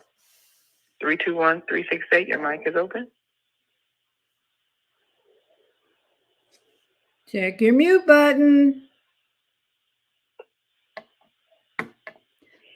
So Kufi, you're back. Did you have a question for Tammy, or were you just gonna wrap up what you were talking about earlier? Oh, I mean, I enjoyed her healing story. One of the best healing stories that I have is sun gazing. I'm golden color, and it gives me that vibrations to think and know what I'm supposed to put in my body. That's my consciousness. Sun gazing. You'll see the disc going around. Maybe look above the sun at times.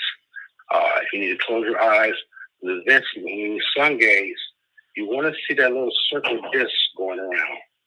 That's healing of the body. Okay? And that's my secret. Don't tell me about it. All right, Tammy, have you ever done sun gazing, That's Tammy?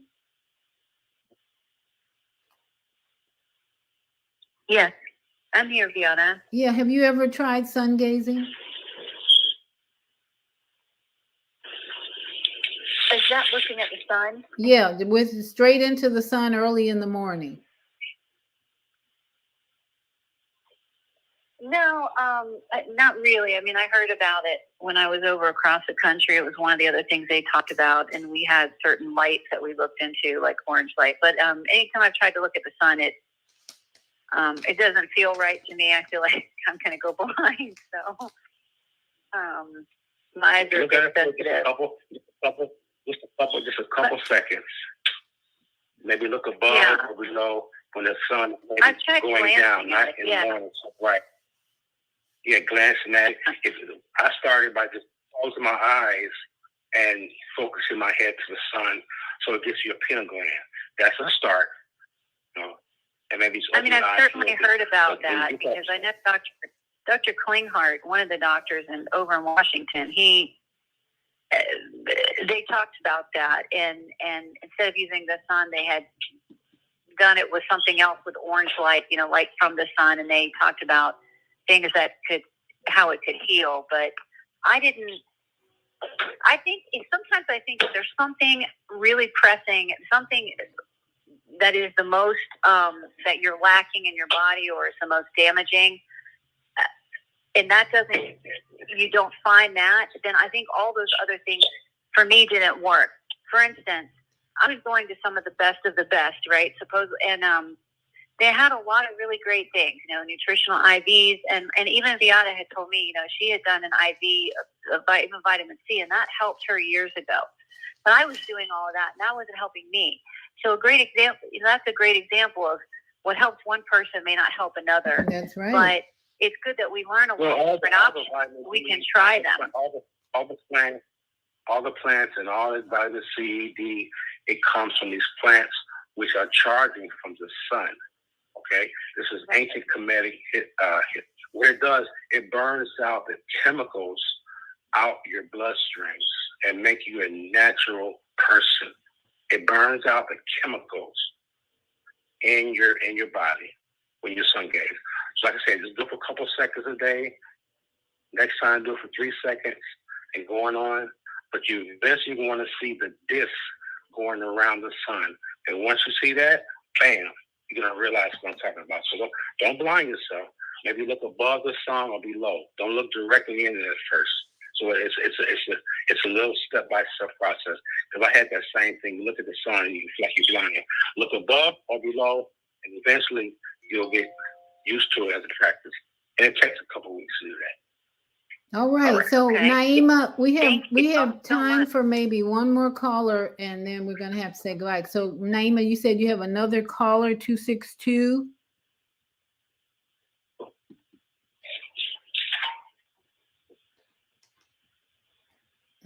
Caller, unmute.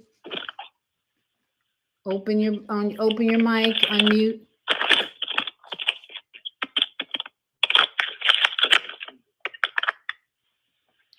Well, Tammy, I'm just so grateful that you joined us tonight, and we're going to have to do this Thank you. again. And it's just a real blessing to have you and Kate. Her daughter Kate is expecting, and we're getting really excited about that because we have we're welcoming all new babies into the planet these days. We're not looking at aborting or anything like that. So everybody's excited to have a new baby coming. And so thank you again, Tammy. Yeah. And we'll be talking soon, I'm sure. And we're going to have to get you on more because Yeah. people want to hear your story and you have a lot to share. So any final words, Tammy, that you'd like to leave with our What's the audience? name of the baby? What's the name of the baby? Yeah. She says she wants Grayson. So Oh. She found that name herself. But Okay.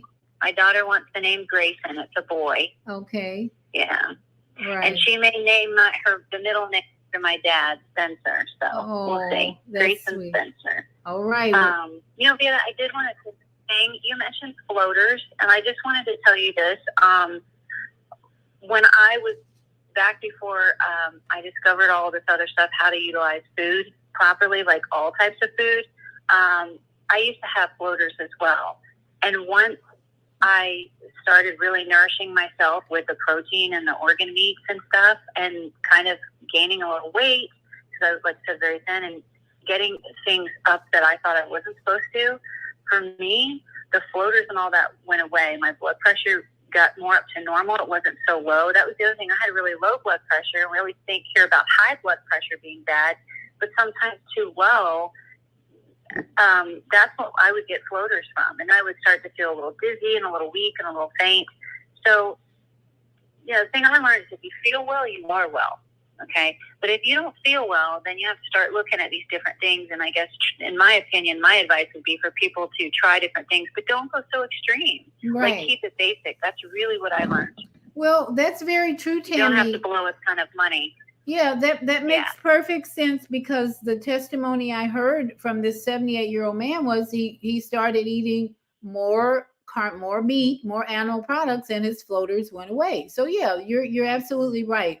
When you make that therapeutic diet your priority, I believe carnivore diet is therapeutic for people who have imbalances in their body that are not going away. Then like you just shared with us, Tammy, sometimes your cholesterol and some of the other hormones need to be treated in a way that eating more animal products can help and treat that. So thank you so much, Tammy, for joining us, and we'll be in touch. Look forward to us doing more shows like this. And Mama AZ, again, if you have anything that comes up that you want to pass on to Tammy, just let me know and I'll pass it on to her. So we want to just take this time. Yeah, that would be great. Yeah. So tomorrow. Thank you, Anna. Thank you. Take this time to remind you tomorrow morning, Zelda will have NBA Hall of Famer Terry Cummings on the Monday Morning Mindfulness from 7 to 9 Central. So you don't want to miss that, because we like to hear from our athletes, professional athletes who have been in that arena, and they have usually lots to share. And let's see, we have my phone is perhaps a good show. What little I heard. Oh, Francis tuned in for a little while. Thank you, Francis.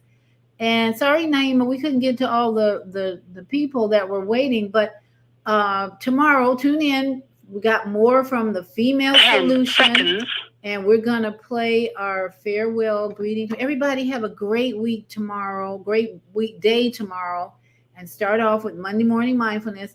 And then get out and get some sun. That's what's so important now.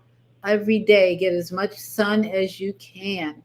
And we'll play now our farewell global greeting, giving a thank you to all our family around the world. Here we go.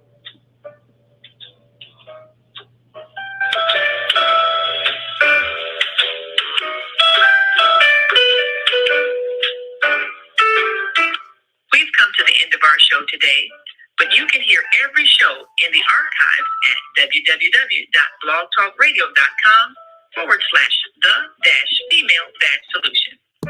You can also hear today's show on the Female Solution Facebook page. Go to www.facebook.com/the-female-solution. Leave your comments about today's show. You can always reach me on my website at www.naimalatif.com. That's www.naimalatif.com. Watch our TV shows, listen to our radio shows, order our books, and be sure to get your copy of the book, The Female Solution. On behalf of our team of radio hosts, I'd like to thank all of you who participated in today's discussion. And to our global family listening from all around the world, we say thank you. To our family in China, Sheshe. Sheshe. India, Zanyaba. Zanyaba. Japan, Arigato. Arigato. Korea, Kamsamnida. Kamsamnida. Russia, Spasiba. Spasiba. Germany, Danke. Danke. Poland, Jean Jonquignon. France, Merci. Merci beaucoup. Spain, Gracias. Gracias. Italy, Grazie. Grazie. Egypt, Shukran. Shukran. Ghana, Madasi. Madasi. Nigeria, Eshe. Eshe. South Africa, Gabonga. Niabonga. Senegal, Geret. Geret. Kenya, Asante. Asante. Israel, Toda. Toda Rabba. Pakistan, Shukriya. Shukriyan. Afghanistan, Tashakur. Tashakur. Saudi Arabia, Shukran. Shukran. Assalamu alaikum wa rahmatullahi wa barakatuh. Thank you. And to all my yogi friends out there, namaste and satnam and aloha, aloha to all my friends in Hawaii. Stand strong, Lahaina, stand strong, and Maui. You got this. So everybody have a great evening, and we will see you tomorrow on the Female Solution. Shalom.